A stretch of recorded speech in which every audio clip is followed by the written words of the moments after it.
O lugar que é bom pra mim é onde eu quiser estar. A estrela ainda brilha, ela é quem vai me guiar.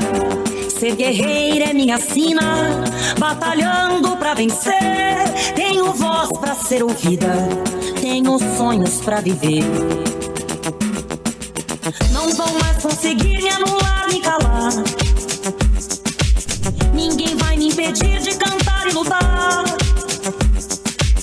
Seja em casa, no campo, na rua ou na praça, chega de mordaça, agora eu vou falar.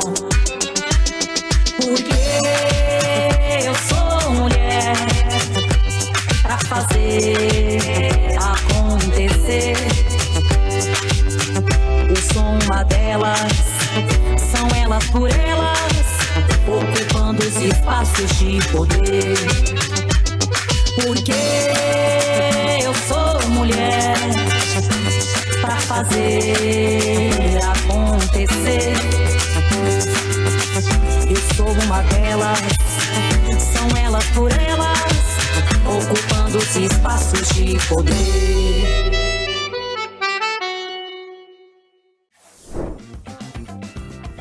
Começa agora o TV Elas por Elas. E na aula de hoje vamos falar sobre mulheres negras na luta por justiça social, com Pérola Sampaio, advogada e ativista. Eu sou a Pérola Sampaio, sou formada em Direito, sou psicopedagoga clínica e institucional, sou pós-graduada em Gestão Pública e também sou militante da Marcha Mundial das Mulheres, do Movimento Negro Unificado do Rio Grande do Sul. Sou também da Associação de Juristas pela Democracia e também faço parte da Frente Negra Gaúcha. A minha trajetória ela se iniciou no movimento estudantil, quando eu estudava na PUC, né? E foi ali que a gente começou a fazer toda uma discussão, uma articulação, um debate sobre as ações afirmativas. Estava recém se iniciando ali naquele período o debate sobre as cotas nas universidades. E o poder judiciário ainda dialogava se era constitucional ou inconstitucional.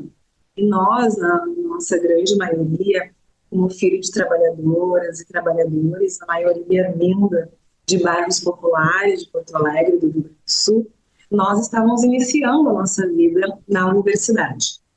Eu chego na universidade, então, em 2002, termino a minha graduação em 2006, e depois eu faço uma segunda graduação.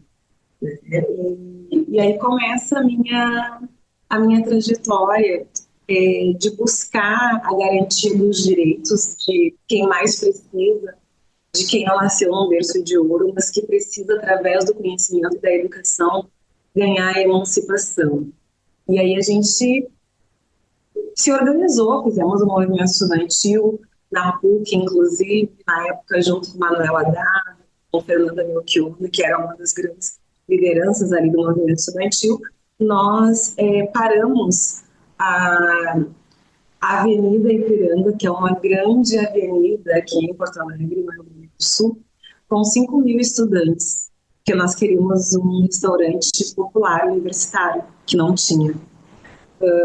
Essa foi uma das nossas ações como militantes do movimento estudantil. E o movimento social foi aonde, quando eu tinha 17 para 18 anos, eu fui vítima de racismo, fui atendida pela Tênis, pela doutora Rúbia, na ocasião, que era advogada da Tênis, que prestava essa assessoria jurídica para mulheres vítimas de violência, e foi ali, então, que iniciou a minha vida, de poder saber quem eu era nessa sociedade, uma mulher negra, retinta, oriunda de bairros populares, de Porto Alegre, mas que tinha muita vontade de fazer o diferencial. Esse diferencial foi, então, ir para a universidade e fazer algo diferente. Também fui conselheira tutelar, gestão 2008, 2011, Ali eu me construí como uma agente política, alguém com a possibilidade de querer mais, de entender que a nossa luta ela podia ser concretizada através também do parlamento, através da inserção nos espaços políticos, nos espaços de decisão, nos espaços onde as pessoas têm a caneta e aonde se elaboram as leis. O PT fez uma política de rotatividade, então, no mês de novembro, que é a Semana da Consciência Negra, as pessoas negras que fizeram um voto significativo assumem, em agosto é a juventude, em março são as mulheres, desde que tenha feito um percentual de votos importantes. Então, eu não me sinto uma pessoa que está na institucionalidade, né? Tem todo o privilégio de estrutura, de ter gabinete. Mas eu vejo que na infância, por ser uma mulher negra e retinta, na época, então, uma criança, a gente sempre acaba passando, né, por alguns preconceitos, principalmente quando eu fui estudar numa escola que era uma escola, não era uma escola pública. Grande parte da minha vida eu estudei em escola pública, estadual, municipal. Aqui em Porto Alegre, no Rio Grande do Sul, as escolas municipais, elas são as melhores. Os professores, os profissionais são muito capacitados, enfim. Mas teve um período que precisei, que a família assim entendeu, estudar em uma escola privada. Eu fui estudar na ACM, que é a Associação Cristã de Moços, fica no centro de Porto Alegre. E ali eu me deparei com um racismo muito forte, assim, principalmente de uma professora. Vocês não entenderam? E ela falava isso para mim com outro colega. Minha mãe, ela era servidora pública federal do INSS, já naquela ocasião, e esse meu colega, o pai dele, era diretor da CRT, que era uma grande instituição de telefonia. Então, eu comecei a ter naquele momento acompanhamento de psicólogo, enfim, minha psicóloga foi na escola, para ver como é que era a minha interação com os meus colegas, como é que era essa interação e como é que se dava, né, com os professores. Eu acho que ali registra que a gente não é tão igual, assim, como a própria Constituição diz que nós somos, né, diz que todos nós somos iguais perante a lei. Acho que a gente tem que problematizar e perguntar que igualdade é essa que existe, que tanto falam, que tem, se na vida real, concretamente, ela não se dá tão aparentemente. A gente não é tão igual assim, nós somos muito diferentes. Principalmente quando se trata de contratação, quando se trata de nós estarmos em lugares que historicamente nós não somos acostumados a sermos vistos, mas que agora nós estamos ocupando espaços, e que bom que isso acontece. Sobre isso, assim, acho que ali na infância a gente começa a ver que a gente não é tão igual e a gente começa a ficar com aquela formiguinha assim, atrás da orelha. Quando eu entrei para a universidade, foi algo que abriu muito assim a minha visão de mundo, sobre as minhas percepções, meu conceito sobre o mundo, sobre a vida, né? Da gente problematizar então quem a gente é, da onde a gente veio, o que a gente pretende, o que a gente pretende ser como uma mulher negra. Só porque a gente é uma mulher negra? É porque a gente carrega com a gente uma ancestralidade. O que é essa ancestralidade? Foram aqueles e aquelas que vieram antes de nós, né? Que abriram caminhos. Não foi na academia que eu aprendi o conceito de justiça social, não foi na faculdade de Direito, né? Claro que o direito, atualmente, ele me dá subsídios para eu entender o que é a justiça social, como ela se dá e qual a complexidade dela. Mas uma das formações mais especiais que eu tive e que hoje me guia e consegue completar a minha vida profissional também, foi os movimentos sociais. O movimento social foi a minha maior escola de conscientização, de aprendizagem e de atuação como um ser social, como um ser com capacidades reais de fazer transformação na sociedade e construir um mundo melhor. Um mundo melhor é aquele que desde 2001 e tenho o privilégio de, por ser uma mulher negra gaúcha, nasci em Porto Alegre, nós conseguimos participar do Fórum Social Mundial. E o Fórum Social Mundial nos deu uma visão muito rica deste novo mundo, deste mundo diferente, com mais diversidade, mais unidade, que a gente naquela ocasião, dizia que nós queríamos construir. Então, justiça social, o movimento social nos ensinou que é a gente lutar pelos nossos direitos, que é a gente estar organizada dentro dos movimentos sociais ou de qualquer grupo social e poder fazer a luta de reivindicações de direitos, de denúncias a algo que não acontece e de articulação também com os gestores, com os governantes para dizer que as coisas não estão legais, que aquilo precisa ser mudado. Eu acho que a gente já avançou bastante. Claro que a gente tem muito que avançar. Mas no que diz respeito a uma política de reparação, a uma política pública, uma política com recorte étnico-racial, de gênero e também econômico, eu acho que nós avançamos bastante. E agradeço muito aquelas que vieram antes de nós e prepararam todo o espaço para que a vida ficasse um pouquinho menos árdua para a gente que chega. Eu sou fruto das ações afirmativas, né? Fiz a minha segunda graduação pelo FIES, enfim. Então, as ações afirmativas, elas são especiais para nós. Principalmente para nós que somos da geração que lutamos pelas cotas. Lá em 2007, nós estávamos na URGS lutando para que as cotas na universidade existissem. Nós conseguimos lograr em êxito, né? O país inteiro se mobilizou, mas nós aqui no somos pioneiros nessa articulação. A gente era bem jovenzinha nessa época, imagina, 2006, hoje nós estamos em 2026, isso foi lá atrás, em 2006, 2007. Então a gente criou caminhos bem especiais aí.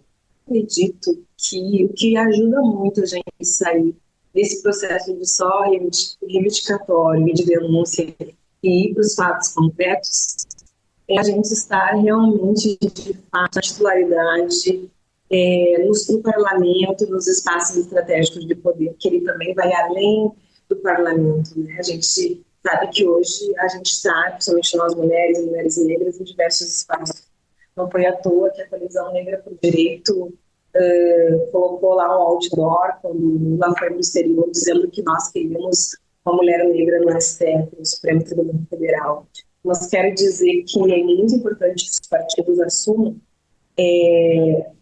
a grandeza de poder financiar de fato e de direito um financiamento à altura do que a história das mulheres negras merecem, que é um financiamento nas campanhas eleitorais, tanto para as pessoas negras quanto para as mulheres. Isso é muito importante. Isso garante que, de fato, a gente concorra e consiga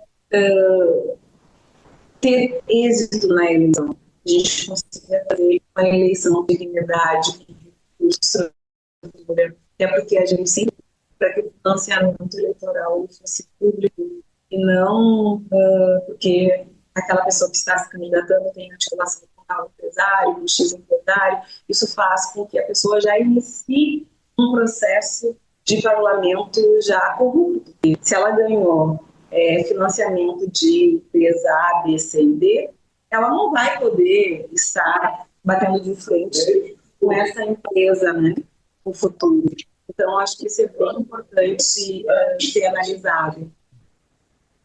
Quero falar para as nossas mulheres que articulam política, tanto no movimento social, quanto no movimento partidário de todo o país.